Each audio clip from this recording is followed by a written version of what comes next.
Hello viewers at home, you are welcome to volume 44 of Ocean of the World. As you view and listen to our message this week, your glory shall shine, your head shall reach the top. Men will reference the glory of God upon your life. In Jesus' name, amen. Let us pray. Father Lord, we bless you for this wonderful time.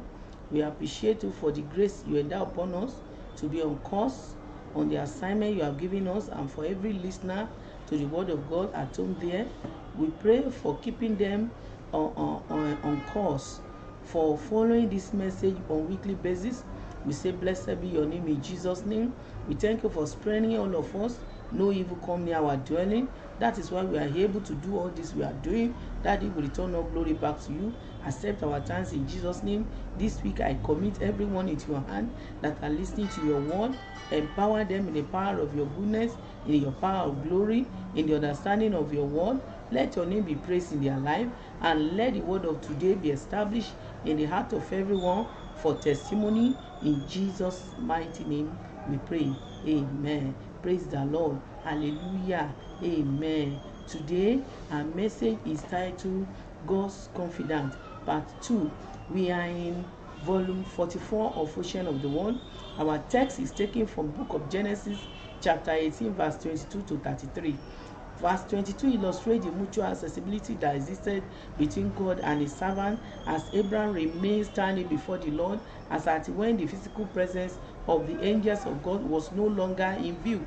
Abraham continued to wait upon the Lord, still maintain his spiritual fellowship and the spirit with the Lord. He is not an eye service servant, but he does exactly what he did in the face of his master when he's not there.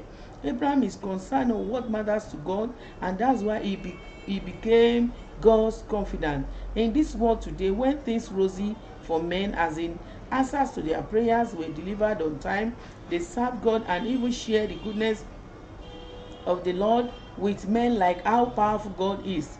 But immediately answers to prayer are delayed, they turn to be another person entirely, speaking ill of the power of God, or suddenly having a second thought that does God really exist? Neither is he readily available to listen to their prayer, thereby seeking other means that will not give glory to God.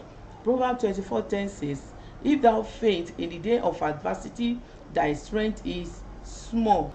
Luke 18:1 says, and he spake a parable unto them to this end, that men ought always to pray and not to faint. Always standing in the gap before the Lord for yourself and people around you. I pray the grace to maintain this standard shall be released upon you in Jesus' mighty name. I want to hear a louder amen. Today we will look into one major attribute of God's confidence, which is intercession. As God revealed his plan of destroying Sodom and Gomorrah to Abraham, Genesis 18:16 to 17, Abraham took to his plea for the salvation of the people, unlike Jonah, whom God revealed the sin of Nineveh, of which he was sent to preach repentance to them, but he refused and turned his way. God finally proved himself the great judge, not man, judging the affairs of men. Read Jonah 1:1 to 4. Here, Jonah turned deaf ear to the instruction of the Lord, even when he hears some souls are perishing. It shows I don't care attitude, but Abraham was zealous for the salvation of some souls. Moses pleaded for Israelites. Exodus 33:1 to 4, 12 to 13. Daniel pleaded for his nation. Daniel 9:20 to 23. How about you? Are you feeling unconcerned to that your brother that is treading the way of perdition? How many times have you shared the gospel of Christ with them, that there is a Savior who can save them, who is Jesus? 1 Timothy 1:15 says, this is a faithful saying and worthy of all acceptation, that Christ Jesus came into the world to save sinners, of whom I am chief. Firstly, did you see yourself as being placed in an important position for being saved? Thereby share the good news of your salvation with people around you. Secondly, don't nurse any fear or doubt.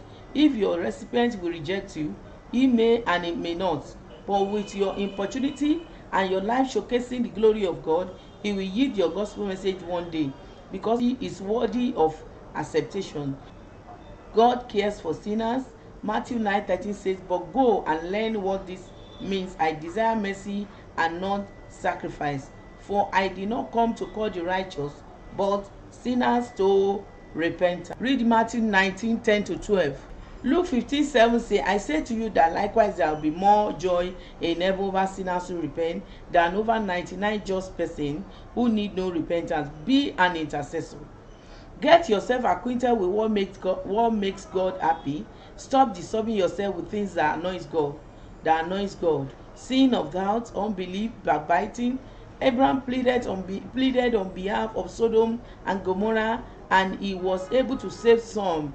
Lot and his household. I pray as you care to intercede on behalf of men around you, God will hearken unto you, that you increase the kingdom of God in Jesus' mighty name. Likewise, I'm using this opportunity to tell my listener who have not tasted the power of Christ that he is able and abundantly able to save and deliver, able to do exceeding abundantly above all that you ask or think, according to your level of faith in him. Luke 19:10 says, For the Son of Man is come to seek and to save that which was lost. Give your life to Christ today. He will deliver you from every power of oppressor. In Jesus' mighty name, may the Lord bless his word in Jesus' name. Prayer point for the week. Number 1, Lord, give me perfect love that casts out fear. Number 2, Lord, empower me to intercede for men. Number 3, Lord, empower me to increase your kingdom. Number 4, Lord, let me remain standing before you in Jesus' mighty name. Number 5, Lord Jesus, I accept you today. Come into my life. Deliver me from every form of oppression in Jesus' name. The Lord will attend to your plea speedily, and your horn shall be lifted in Jesus' mighty name. I say, the Lord will attend to your plea speedily, and your horn shall be lifted in Jesus' mighty name. Amen. My name is Evangelist Dr. Olori Deborah Modupe Adebalogun from Congregation Refined Power Ministry. Stand up for Jesus. Bye for now.